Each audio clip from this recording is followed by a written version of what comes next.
In the last video, we introduced the concept of corporate finance. But that raises a much bigger question. What is the actual goal of corporate finance? Most people would tell you a company's job is simple. Make as much money as possible. And we said, that's actually not quite right. So today, we're going to figure out what the real goal is. Let's get into it. Imagine you open a small coffee shop. It's yours and you're in charge. And your only instructions for yourself is to do well. But then what does do well actually mean? What are you trying to optimize for? Well, let's think about some of the possibilities together. Maybe we are trying to get as many customers as possible, or keep costs as low as possible, or never take any risk by not expanding or changing anything, just to play safe. All of these sound good at first, but let's take a closer look at each of them. So first, to get as many customers as possible. Well, that's pretty easy. Just drop all your prices. From a $3 coffee for 50 cents will definitely get customers lining up around the street. But now you will be losing money on every single cup you sell. More customers didn't make you do better. It actually made it worse for you, at a faster rate. Looking at the second possibility of keeping costs as low as possible, we will simply stop buying good beans and stop maintaining the espresso machine. Costs will go down immediately, and so does everything else. Your coffee gets worse, the machine breaks down, customers stop coming back. Finally, for the last possibility, of never taking any risk means never adding a new menu item, never opening a new location, and never really changing anything. We're simply playing it safe. But at the same time, you're also never growing. And eventually, someone opens a better coffee shop next door, and you're stuck standing still while they pass you. So here's what we just learned. Every one of these goals only solves half the problem.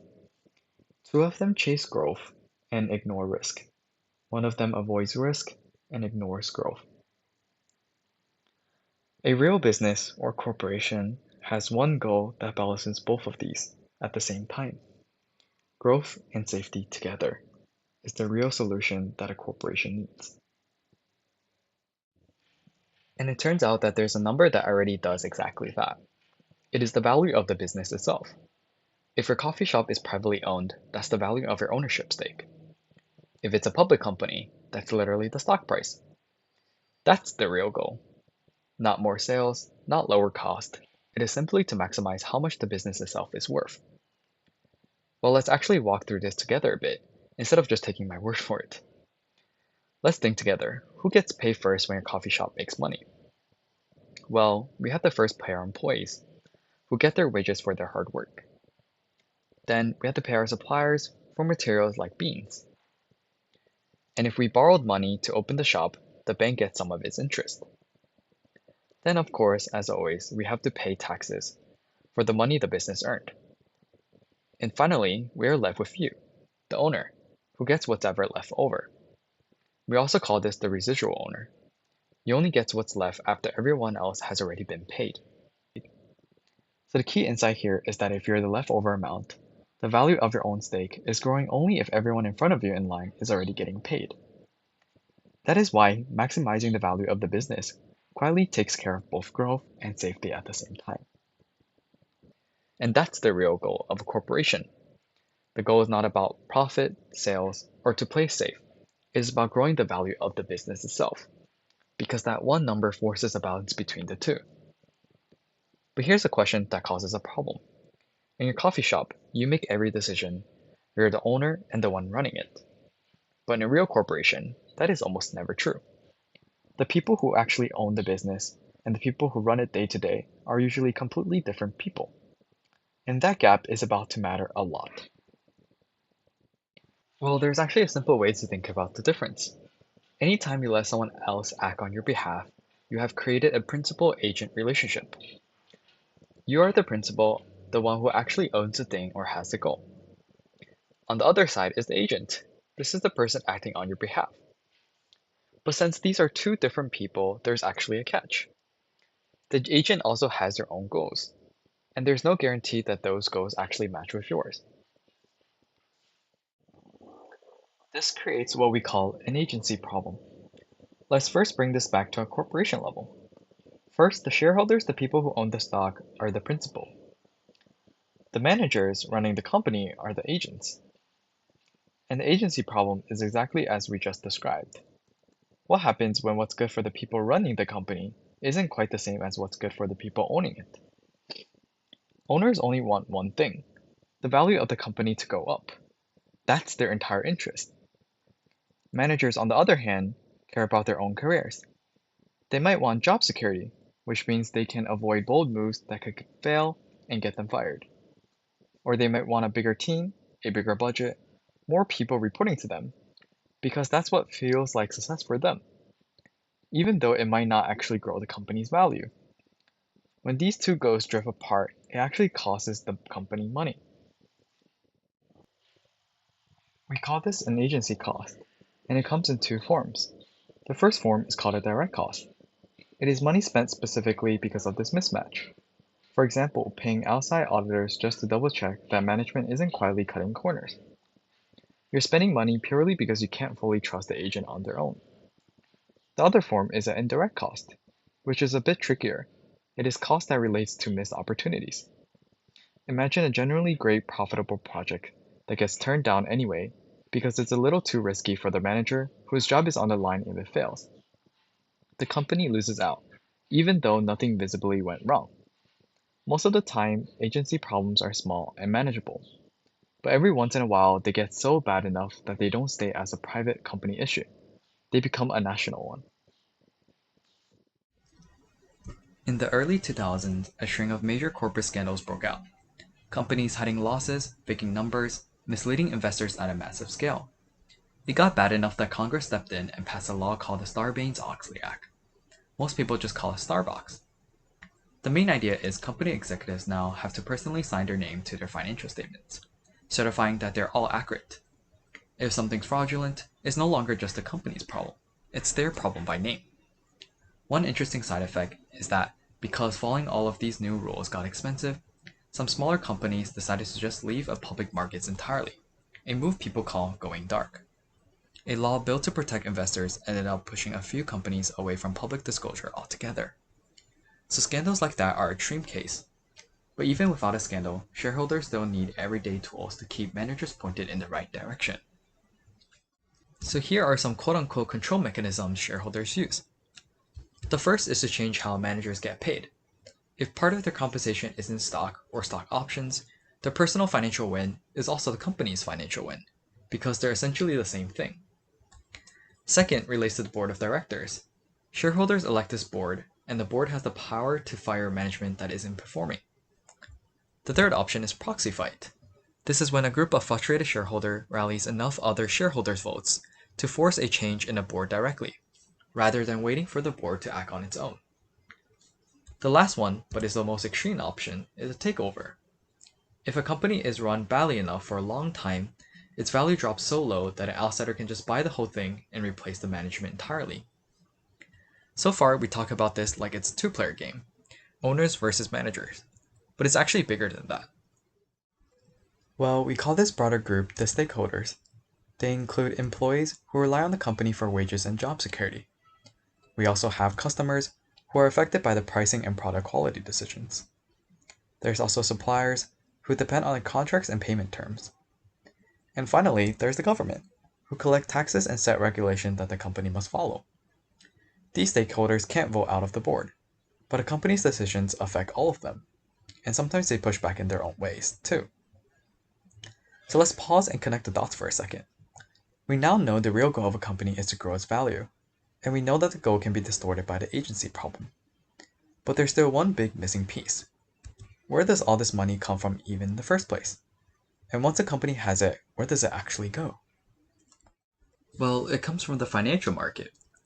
A financial market is a place where people who need money and people who have money find each other.